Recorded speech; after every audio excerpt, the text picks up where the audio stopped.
algebras. Let's start graphing some piecewise functions. So a piecewise function, if you recall from chapter 3, lesson 2, is a function that has multiple pieces of things going on within different domains. So you could have completely different types of graphs just within a specified domain, all on the same coordinate plane. And that's exactly what's going on in this particular picture right here. Okay, so in this picture, what we have going on is for the domain of x value smaller than 1. So there's an x value smaller than 1. There's your domain going this direction. These are all x values smaller than 1. You have the line that has a y-intercept of 3 and a slope of 1. And look, up 1, right 1, up 1, right 1, up 1, right 1, y-intercept of 3. That's that piece of the function. For the next piece of function, so this is the first piece of the function right here, okay? For the next piece of the function, it's between 1 and 2. So from 1 to 2, right here. This is the second piece of the function. And for this function, you have a slope of -6 and a y-intercept of +10. So let's consider that if we were able to count up 6 and left 1 to get that -6 slope, we would be at a y-intercept of 10. And the slope from there down 1, 2, 3, 4, 5, 6, right? 1 is a slope of -6. And it's only between the x values of 1 to 2. That's it. So this is our second piece right here, only between the x values of 1 and 2. Now the third piece is only for x values 2 and greater. That's the third piece. And the third piece is a slope of 1 with a y-intercept of -4. So let's kind of trace back. Of course, it's not starting at the y-axis, but let's kind of trace back to see, does that work? If I go backwards for my slope of 1, down 1, and left 1, look, I get back to this as a y-intercept for that line. But because I'm only graphing it from 2 forward, I don't actually get its y-intercept on my particular graph, but that's where it would have been. And then I only graph from 2 on, from 2 and getting bigger. This is a piecewise function. Pieces of different functions all on the same graphs. Okay, notice they don't overlap at all. Excuse me. They don't overlap at all. Okay, they might meet, but they don't have to. Okay, these ones, they meet, but they don't have to. Okay, you might have some open circles and closed dots in different spots so that we keep this a function so that it's all passing the vertical line test just fine.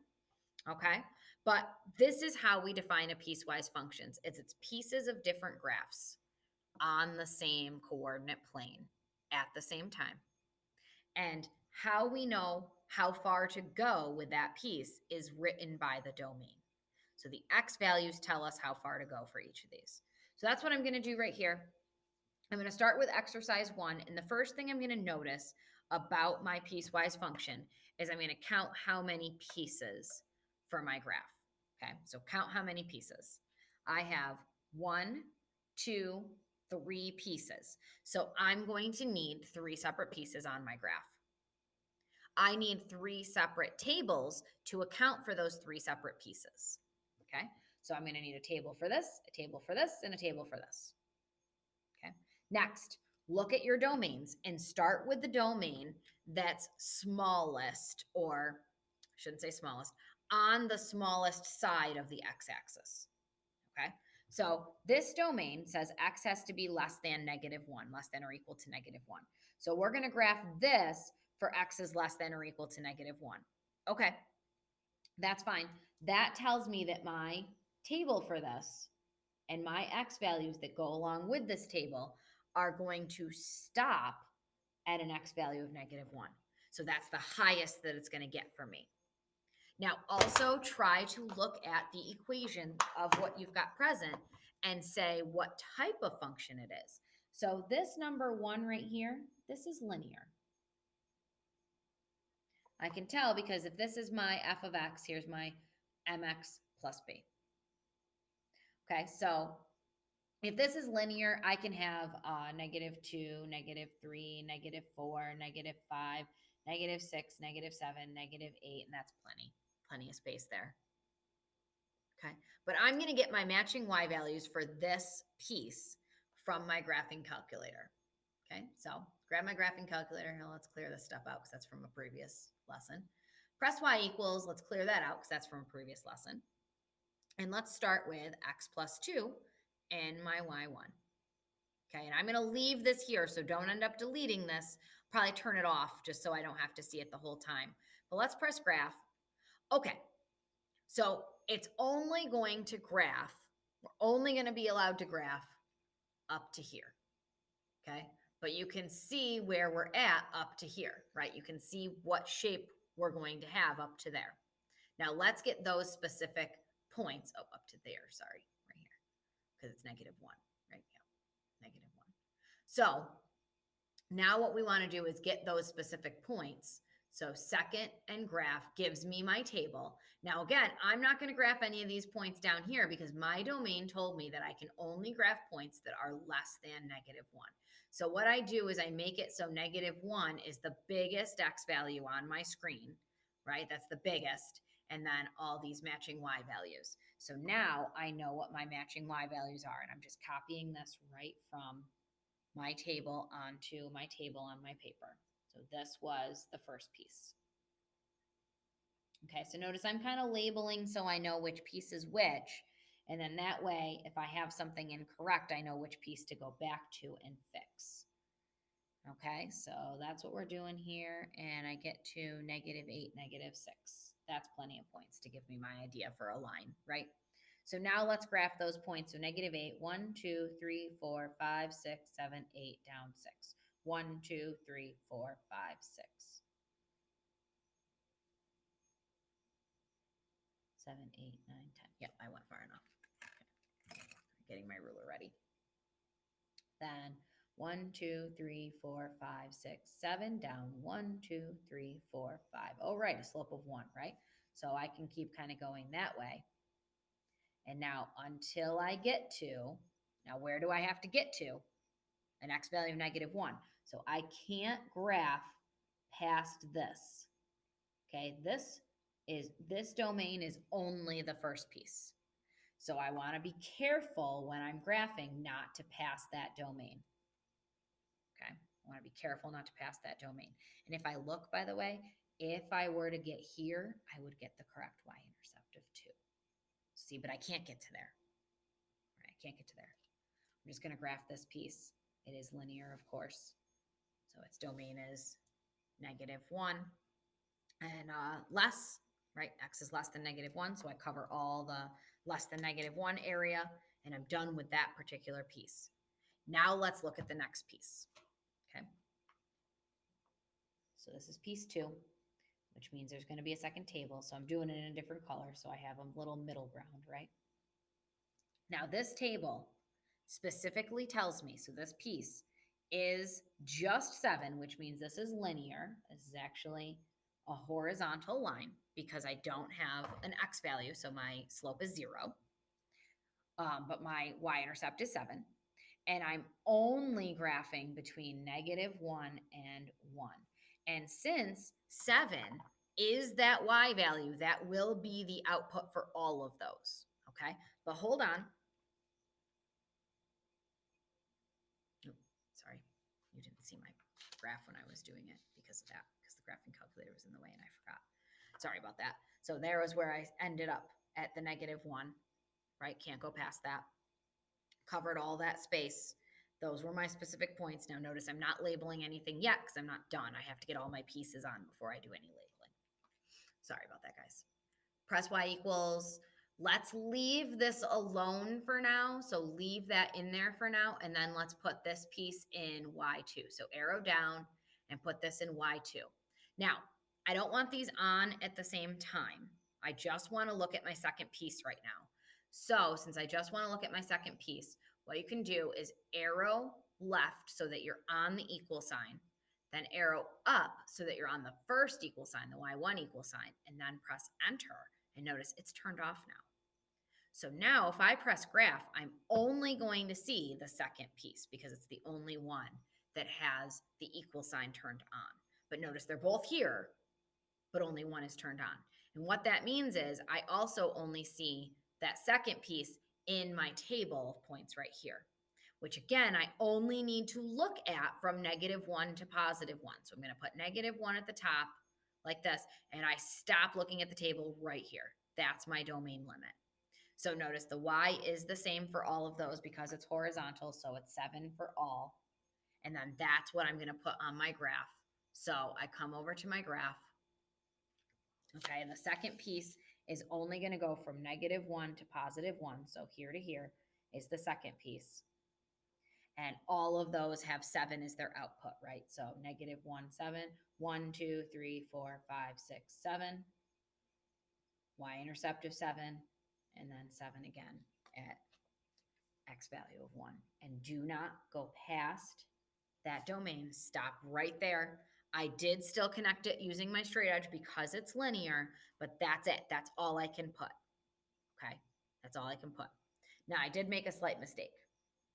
And my slight mistake here is, should this point be a closed dot? So as of right now, because I have it as a closed dot, this is not a function. There's two x values, there's one x value of -1 being used twice. So what I'm going to do is I'm just going to turn that into an open circle. So that is supposed to be an open circle. This is not an equal to right here. So this is not supposed to be a closed dot. That's an open circle. So that was my slight mistake that I didn't pay attention to, and I needed to. Okay, so I'm just going to write right here. This is an open circle. This was a closed dot. So I pay attention to that in the next one because I can already see that might be an issue in my next one. Okay. Speaking of my next one, right? Last but certainly not least, my last piece of this. So piece 3, okay? So piece 3, and I look at it and it's an x squared. Well, that's not a linear. That's a quadratic or a parabola. Okay, so I already know how to graph those. I get my points from my graphing calculator, right? But look, the only ones I should be graphing are from x values greater than 1. So since 1 is my point in question, okay, since 1 is my point in question, I am going to include that as an x value that I put here on my table, but I am going to make the note of putting this as an open circle so I remember, okay? And then I don't know how many x values are going to fit. This is when I need to really get to my table. I'm going to go to y equals. And actually, you know what? I'm going to turn off y2 right away. So I arrow over so that my equals are highlighted and go down to the y2 equal sign and press enter. So notice it's no longer highlighted. Then arrow down to y3, and this is where I'm going to enter my x squared function. Okay? You can graph it to see it. Okay, yep, parabola, quadratic, yep, for sure. But now let's look at second and graph to see our table of points. And now this time, remember, my domain is only x values greater than 1. So let's arrow down so that 1 is the biggest x value we see starting here. So there's it's matching y. Oh, yeah, look at that. Am I going to be able to graph 4, 16? No. So I'm only going to be able to fit 1, 1, 2, 4, 3, 9. But remember that 1, 1 is going to be an open circle. Okay, so I go to my graph at 1, 1, and that's where I put the open circle. Then 2, 1, 2, 3, 4, and then 3 up to 9, 5, 6, 7, 8, 9. And then that's what I connect. Arrow at the end. All 3 pieces on the same graph. Okay. Now, your graphing calculator has the option to show you all 3 of, okay. Guess it needed some catching up there. Graphing calculator has the option of showing you all 3 of these functions at the same time. So I'm just going to take that and I'm going to show you. I'm going to turn on all of my equal signs. So notice I'm highlighted on the equal sign and I press enter. Then I'm going to arrow down. I'm highlighted on the equal sign. I press enter. I'm going to press graph and look, I'm going to see all of them. Now, is that what's on my paper? Absolutely not. Okay, that doesn't make any sense. It's not a function because we got x values being used multiple times, and that's not okay. But if you look at each piece being used in its specific domain, yeah, I've got a function. Okay. But notice I looked at them piece by piece and only graphed within the domain that I was limited to for each of my pieces rather than looking at this mess. Okay. Because this is a mess. That's looking at a giant mess. Going piece by piece, turning off my equal sign, right? So here's my third and final piece right here. Okay. That is helpful. This is helpful. Look at it piece by piece. Now, here's the real question. Evaluate f of -1. What does that mean? Well, it means go to the graph for an x value of -1 and figure out what's the matching y value, what's the matching output.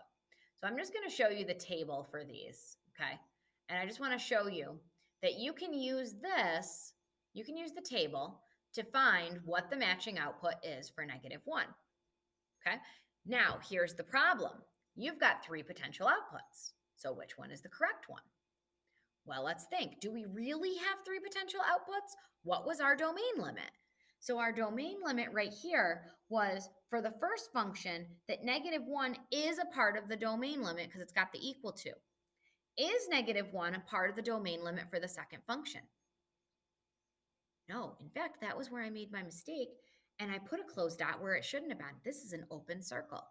So this is where the graph is the better place to get your point from because you're going to know which one is within the correct domain and which one isn't. And in our case, this -1 is in the correct domain and this one is not. So f of -1 for this piecewise is +1 right here. That's where I'm getting it from. Okay. Now, evaluate f of 1. So we're in the same scenario this time. I grabbed black, but that's not the pen I needed, right?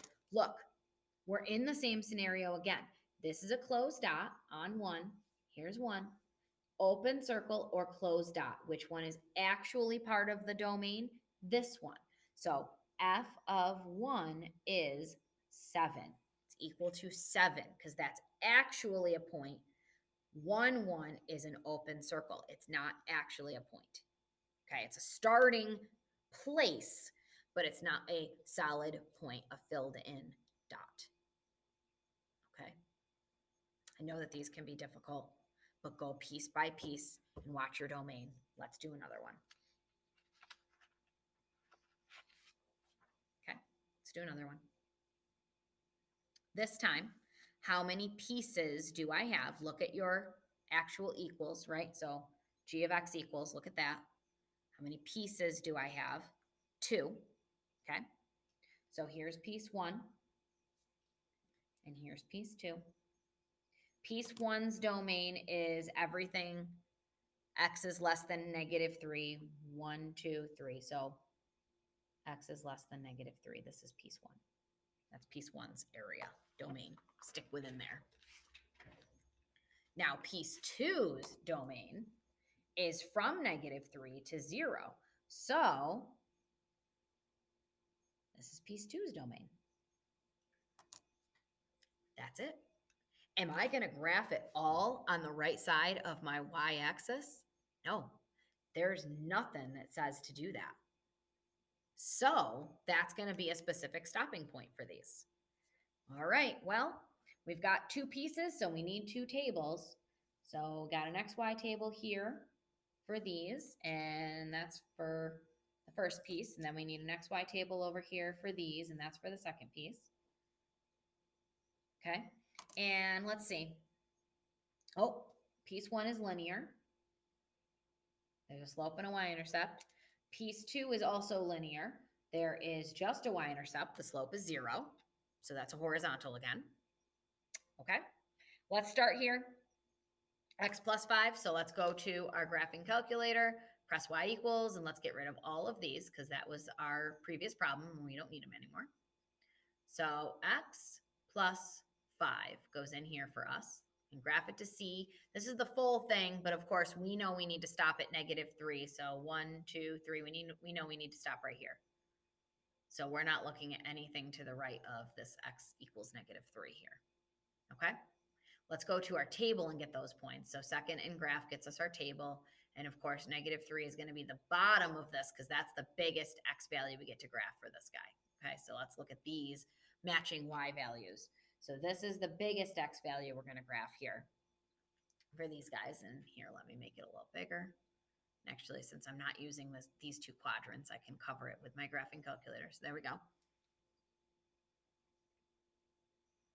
And what was that? 1, 0. What am I doing? Going wrong. This is a 4. This is a 5. There's a 6. There we go. I'll use my tape to cover that up. I'm sorry. I wasn't thinking. I was trying to get bigger, and I know I need to get smaller. There we go. Okay.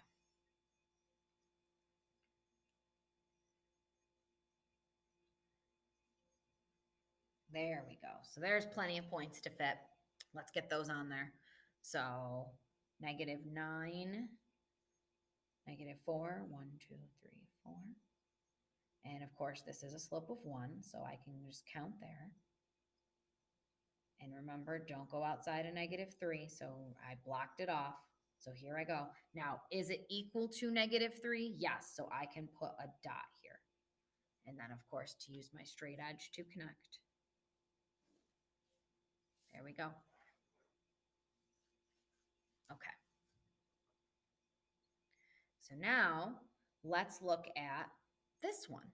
Okay, so let's look at this piece. So go to y equals, arrow over, hit enter, head down, over. This is just a y equals 2. So on the graph, of course, it's horizontal, but we only need from -3 to 0.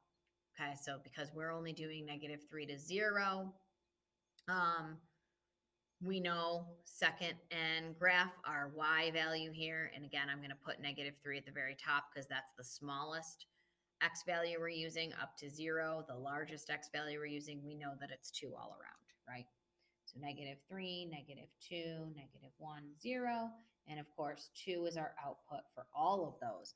But let's be careful because this domain did not include -3, even though it's where we're going to start. It's an open circle at that 2. So 1, 2, 3, 1, 2. Oh, look at that. It's an open circle right here.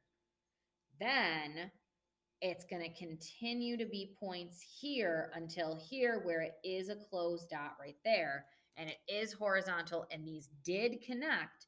But notice that was an open circle over this, so that point really is only getting used that one time over here.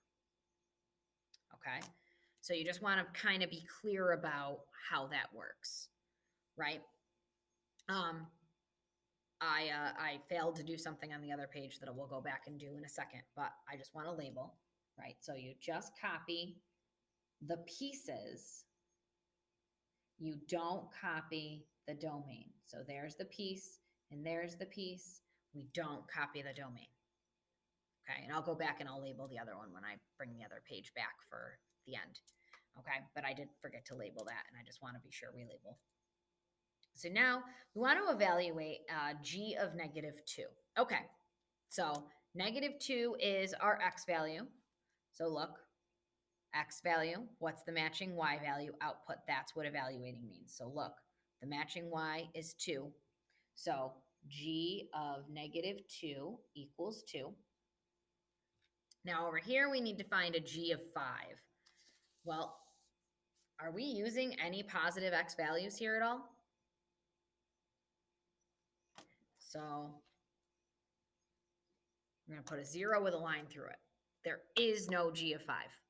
Not for this. Not for this one. There is nothing that covers that piece of the domain. So there is nothing that's going to answer that. And nothing, a null set in math, is 0 with a line through it, or a O with a line through it. Okay. Now, graphing piecewise functions isn't really quite as important as the interpretation of the word problems with piecewise functions, because those are typically where we see a lot of like salary adjustments for overtime type of questions. Okay, so that's kind of the classic one. But here's an equation to determine the weekly earnings of an employee for the hot dog hut. And it's given by f of x, where x is the number of hours worked for that week. Okay? All right. So if we interpret this, f of x equals 10x if the employee works between 0 and 40 hours. And over here, it's 15 times x minus 40 plus 400 if the employee works more than 40 hours. So notice this doesn't get used at 40 hours. This one still gets used. So this is what I mean that they're getting paid more here. See that? Getting paid more here, okay, for more than 40 hours of work. So now what we have is $10 an hour for 0 to 40 hours, $15 an hour for more than 40 hours, okay? What's 400 in this scenario? Well, what's 10 times 40? 400. So they're just adding that extra onto that. All right? That's where that comes from. That's the previous 400 you've already earned. Here's where all your extra hours come into play. So let's determine earnings for this employee at 30 hours, at 40 hours, at 50 hours. Okay? Let's determine that. We'll start here. 30 hours. Okay, 30 is between 0 and 40, right? So 30 falls between 0 and 40. So because of that, we use this first equation. So f of 30 is going to equal 10 times 30. Okay, and what is 10 times 30? 300. So for an employee that works 30 hours a week, they're going to come home with $300. 40 is also between 0 and 40, right? Because we've got the equal to piece. So 40 falls under the first domain. So again, for 40 hours a week, you just plug it into the first piece of the equation. 10 times 40 is $400 if you work 40 hours in a week. Now, the last one is 50, and that is a x value greater than 40. So since that's an x value greater than 40, we're finally using the second piece of the function. So f of 50 equals 15 times 50 minus 40. So what are the extra hours worked? Plus $400 that you already earned for your 40 hours a week, right? So your 40 hours that you've already worked. So now, what's 50 minus 40? Well, that's 10. And what's 15 times 10? Well, that's 150. And what's 150 plus 400? Well, that is $550 if you work 50 hours in a week. That's how you figure it out. Okay, guys?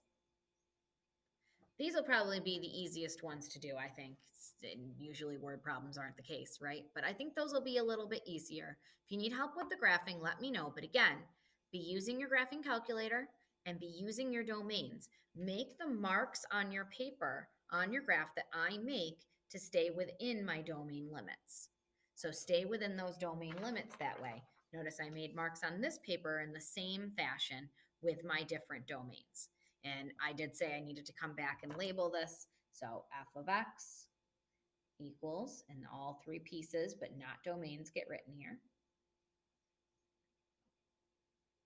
And there you go. Okay, guys?